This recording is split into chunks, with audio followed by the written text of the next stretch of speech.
Actually, the concept of holiday blues po kasi it's a temporary emotional dip.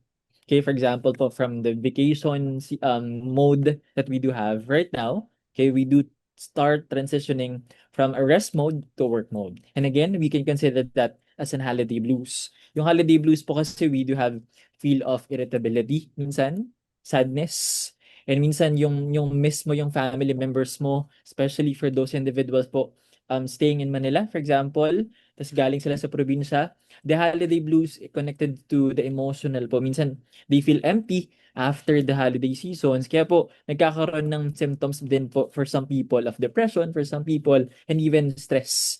At mataas po yung konsepto of and the risk of clinical issues at some point. But okay, we need to consider na normal naman po ang holiday blues kasi syempre from the mode na nagpapahinga ka, then after a week, after 2 weeks even, okay, balik ka na naman sa the usual routine mo. And again, it's normal, okay, normal po yun, but at some point, we need to consider the awareness of this holiday blues. For those individuals who do experience holiday blues, again, the first one that we need to remember, okay, it's also need to be recognized first. That's the number one. I-recognize po natin that we feel sad, that we feel stress, that we also feel empty at some point because of that holiday blues. Pangalawa po, okay, try to gradually, you know, start transitioning, baby steps po, kumbaga.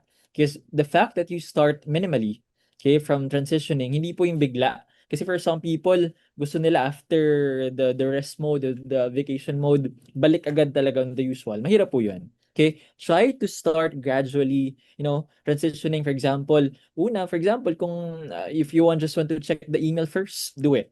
Then the next day, the other work. Okay, unti-unti po hanggang sa masanay ka na lang ulit on the routines. Kasi mali po ang ibang ginagawa ng ibang individuals, especially for employees.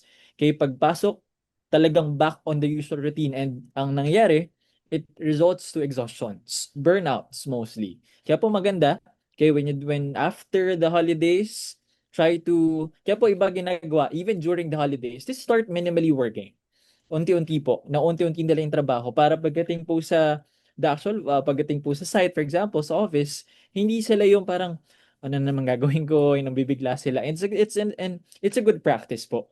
Okay? Na, kaya po, lalo po ngayon, we are very bumped in of different works. For example, even with personal, gusto mong meron kang other works, but even with office, may gusto ka rin.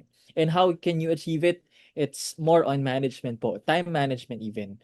Kasi po, holidays can be, pero at some point, kung may extra time naman, minimally, you can also do work. Pero maganda rin po, even if it's not possible, okay, again, try to gradually po, unti-unti nating simulan, okay, para po pagdating lalo po ngayon, New Year na, kaya hindi po tayo mabigla. Kasi the fact, meron nga po kami na I've read some journals before that when you do start your year, for example, na nagtatrabaho ka agad and you feel exhausted, okay, maaga ka daw mapapagod. That's why, because our brain is, kumbaga po, our brain is, parang, tinatry ng brain natin to understand what's happening. Kaya po maganda, the start of the year, gradually lang po, unti-unti hanggang sa matapos ang taon, 'di ba, hindi ka exhausted mentally, physically, and emotionally. Gano'n po. So, I think that's a good practice po. Sa ating mga kapatid po, it's really good when it comes to when you do feel exhausted, when you do feel holiday blues.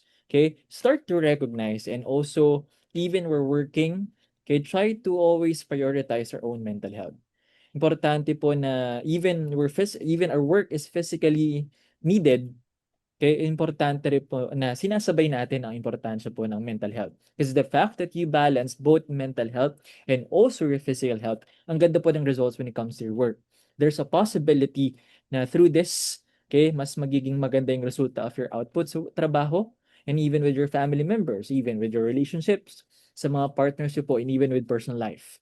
Maganda po na nababalance natin ang dalawa.